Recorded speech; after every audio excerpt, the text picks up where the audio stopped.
सभी छात्रों को नमस्कार। आज हम पढ़ेंगे समय लेखन। कल की वीडियो में हमने समय लेखन आधा पढ़ा था, पूर्ण समय और सपाद समय। आज हम पढ़ने के लिए जा रहे हैं सार्ध समय और पाद समय। कल भी मैंने बताया था समय लेखन के लिए सबसे पहले हमें 1 से लेकर के 12 अंकों तक की संस्कृत आनी चाहिए। 1 को 1, 2 को द्वि, 3 को त्रि, 4 को चतुर, 5 को पंच, 6 को षड, 7 को सप्त, 8 को अष्ट, 9 को नव, 10 को 10, 11 को एकादश और 12 को द्वादश। संस्कृत में मैंने बताया था कि हम समय को क्या कहते हैं? समय को हम कहते हैं वादन। वाक्य प्रयोग में हम क्या वादन, वाक्य प्रयोग में क्या लिखेंगे? वादने।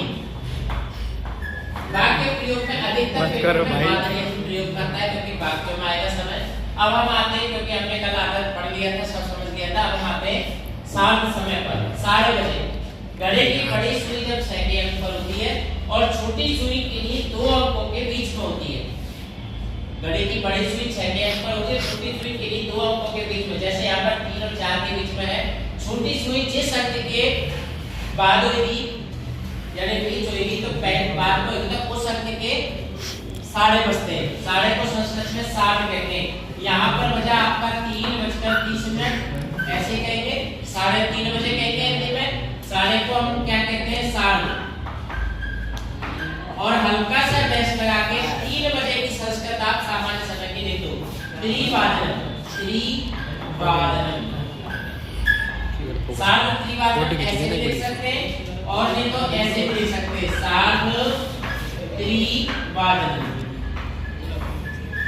एक लाइन जोड़ के जब हम लिखेंगे तो याद रखना, यदि 4:30 आ गया तो सार्ध चतुर्वादन ऊपर आ जाएगा, 4:30। तो ये हो जाएगा आपका सार्ध। या तो इसको ऐसे लिख दो जैसे हमने 4 बजे का लिखा चतुर्वादन, या सार्ध चतुर्वादन। यहाँ भी सार्ध चतुर्वादन क्योंकि बाकी प्रयोग आएगा, ऐसे नहीं लिखेंगे, ठीक है? तो हम जोड़ के लिखेंगे तो पूरा कंप्लीट लिखेंगे, सार्ध चतुर्वादन। अब आ जाते हैं हम, ये समय पूरा हो गया। 1 से लेकर के 12 तक के अंकों की संस्कृत आपको स्वयं लिखनी है। अब पादोन समय। पादोन समय में क्या करते हैं? ये घड़ी की जो बड़ी सुई है, ये घड़ी की जो बड़ी सुई है, ये 9 के अंक पर होती है। घड़ी की बड़ी सुई 9 के अंक पर होती है। छोटी सुई किसी भी अंक से 1/4 भाग आगे, 1/4 भाग आगे यानी पूर्व। यानी कितने बज गए? 4:45 हुए। याद रखना 4:45। लेकिन इसको हम हिंदी में क्या कहेंगे? 4:45 बजे। ये कहेंगे 4:45 बजे, 4:45 बजे। और 4:45 बजे की संस्कृत क्या होती है? देखिए कौन सी संस्कृत होती है आपको? पादोन। और 5 बजे की संस्कृत हल्का सा टेस्ट करा के लिखो, पंचवादनी।